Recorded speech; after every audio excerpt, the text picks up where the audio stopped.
In northeast India, a little toy train climbs the foothills of the Himalaya, the tallest mountains in the world.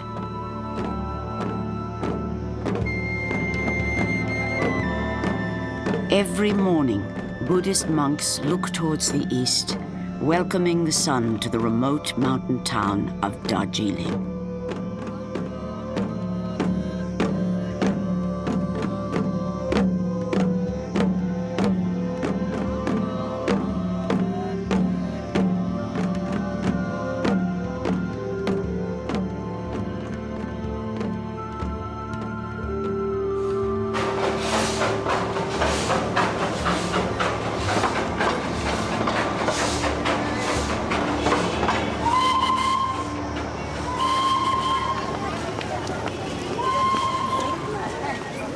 Darjeeling has always been a frontier town, where an oriental look enters the faces of India.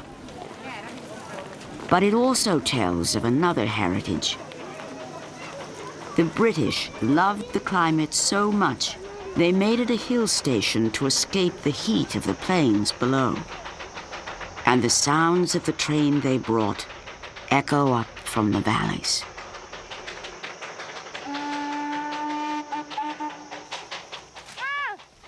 For the people of the mountain, the train has always been a part of their lives. In the days of the British Raj, it carried the famous Darjeeling tea down from the plantations. 18 little locomotives run back and forth on the Darjeeling Himalayan line. The youngest is 70 years old, and the oldest is 105.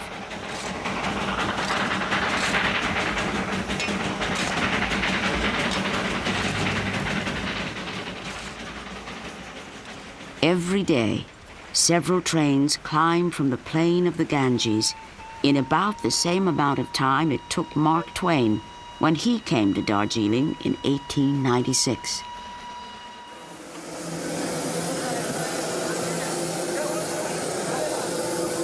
The beginning of every trip is a ritual for the six-man crew. Each engine is an antique heirloom that's been entrusted to their care, and they look after them like living, breathing creatures, feeding and watering them. The fireman knows that only a good head of steam can carry the train up to 7,407 feet to reach the highest station in all of Asia.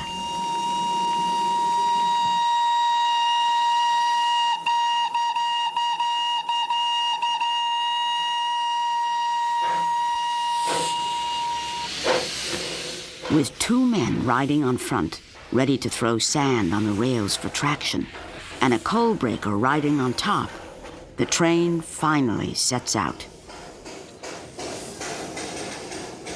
Each engine has its own distinct personality, and no one understands his better than the driver, Mr. Guru. Like his father, he was assigned this same loco for life. And everyone along the way knows it's him by the sound of his whistle.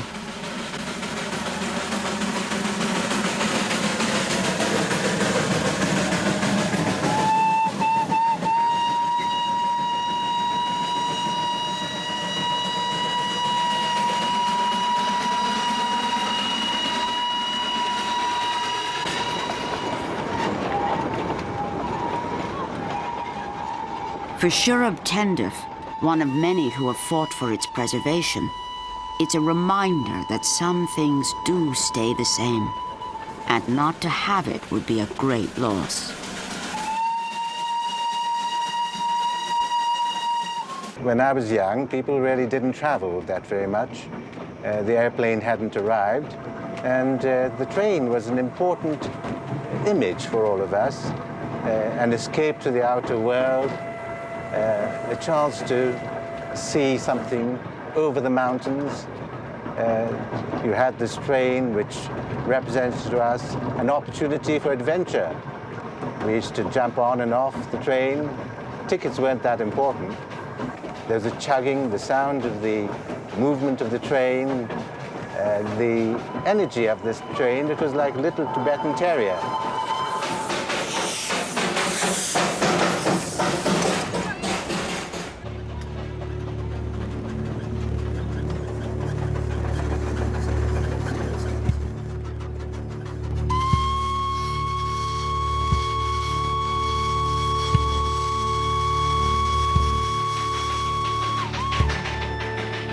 The obstacles that the British overcame in 1881 are still impressive even now.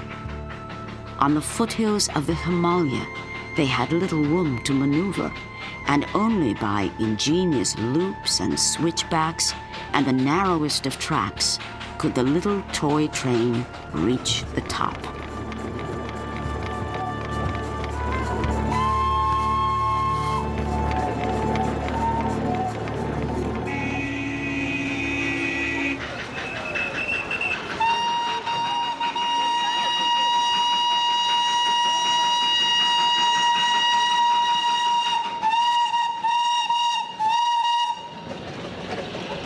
If the train does not run, we do feel that there is something absent, and we do feel it very strongly.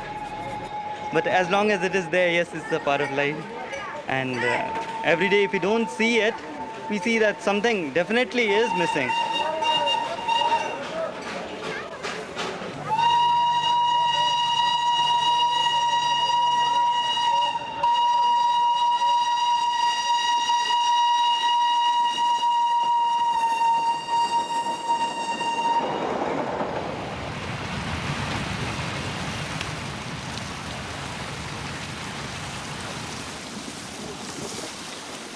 India is a country of villages.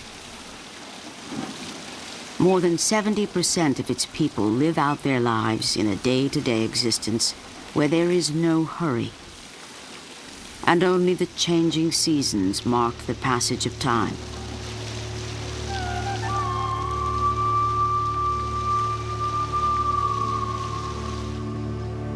This is where the railway is a lifeline, bringing these remote areas in touch with the rest of the world.